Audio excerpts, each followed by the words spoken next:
আসসালামু আলাইকুম ভিউয়ার্স, সকলকে স্বাগত জানাই আমার চ্যানেলে। আমার চ্যানেলটি যারা এখনও সাবস্ক্রাইব করেনি দয়া করে সাবস্ক্রাইব করতে ভুলবেন না। যারা করে দিয়েছেন তাদেরকে জানাই অসংখ্য ধন্যবাদ। তো আজকে ভিডিওর বিষয় হচ্ছে প্রাইমারি প্রধান শিক্ষক নিয়োগ পরীক্ষা কবে এবং কেন্দ্র কিন্তু ঢাকাতে, এটা কনফার্ম। আপনারা যারা এর পূর্বেও আমি একটি ভিডিও তৈরি করেছিলাম, সেখানে কিন্তু অনেকেই বলছেন যে না, কিভাবে ঢাকা হয়, কেন্দ্রে প্রাইমারির পরীক্ষাগুলো সচরাচর জেলা পর্যায়ে বা বিভাগীয় পর্যায়ে হয়ে থাকে, সেখানে কিভাবে ঢাকায় হয়। তো আজকে ক্লিয়ার করে দেব এই ভিডিওর মাধ্যমে। দেখেন, এখানে প্রথমে আছে সরকারি প্রাথমিক বিদ্যালয় ইতিহাসে এবারই প্রথম প্রধান শিক্ষক নিয়োগ পরীক্ষা।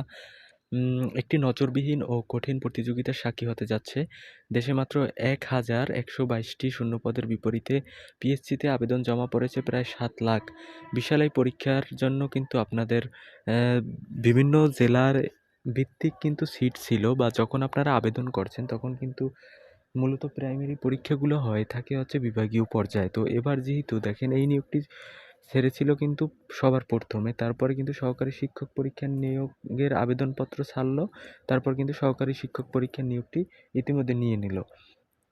দেখেন, এরপর সহকারী শিক্ষক নিয়োগ পরীক্ষায় কিন্তু একটা স্বচ্ছতার জবাবদিহিতা আছে, যেখানে একটি বিভিন্ন ধরনের গুঞ্জন রয়েছে যে প্রশ্ন ফাঁস হয়েছে, বা প্রশ্ন যদি আপনার ঢাকা থেকে বিভিন্ন বিভাগীয় পর্যায়ে বা বিভাগীয় শহরে যায়, তখন হাতে হাতে অনেক সময় প্রশ্ন ফাঁস হওয়ার সম্ভাবনা থাকে। এজন্য কিন্তু পিএসসি, আর এই নিয়োগটি যেহেতু পিএসসি দিয়ে থাকে, যারা বিসিএস ক্যাডারদের বা বিসিএস এর নিয়োগ পরীক্ষার প্রশ্ন যারা বিসিএস এর সাথে যারা জড়িত, তারাই কিন্তু এই নিয়োগটি দিয়ে থাকে।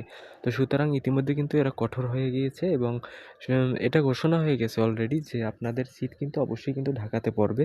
তো ঢাকা যাওয়ার প্রস্তুতি নেন, বা মন মানসিকতাকে সেইভাবে তৈরি করেন যাতে আপনি ঢাকা গিয়ে পরীক্ষা দিতে পারেন। তো এটা কনফার্ম। আপনারা যদি বিশ্বাস না করেন তবুও কিন্তু আপনারা যেদিন পরীক্ষা হবে তখন কিন্তু মনে করবেন। এর পূর্বেও কিন্তু আমি ভিডিও তৈরি করছিলাম, কিন্তু তখন কিন্তু আপনারা অনেকেই কমেন্টে বলছেন যে কিভাবে ঢাকা হয়, এটা সম্ভব না। সম্ভব কি সম্ভব না, আপনি যদি এখনও বিশ্বাস না করেন আমার কিছু করার নাই। আপনি পরীক্ষা যেদিন হয় দেখবেন আপনি আপনার সেন্টার কই পড়ে। তো এডমিট কার্ড কিন্তু ইতিমধ্যে ডাউনলোড করা হয়ে গেছে বলতে আপনি যেদিন আবেদন করছেন ওই দিনই কিন্তু এডমিট কার্ড ডাউনলোড করতে পারছেন।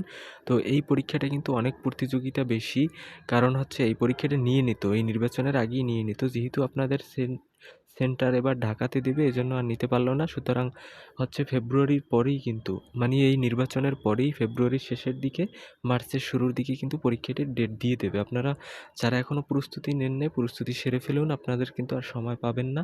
তো সুতরাং আমার মতে আপনারা সিট যেখানেই হোক না কেন, আপনাদের পরীক্ষা হবে, একটু শিওর মার্চের ভিতর পরীক্ষা হয়ে যাবে। আবার অনেকে মনে করতে পারেন রমজান মাস পরীক্ষা নাও হতে পারে, কিন্তু কনফার্ম থাকেন রমজানের মধ্যে হলেও পরীক্ষা কিন্তু হবে ইনশাল্লাহ। দেখা হবে পরবর্তী ভিডিওতে।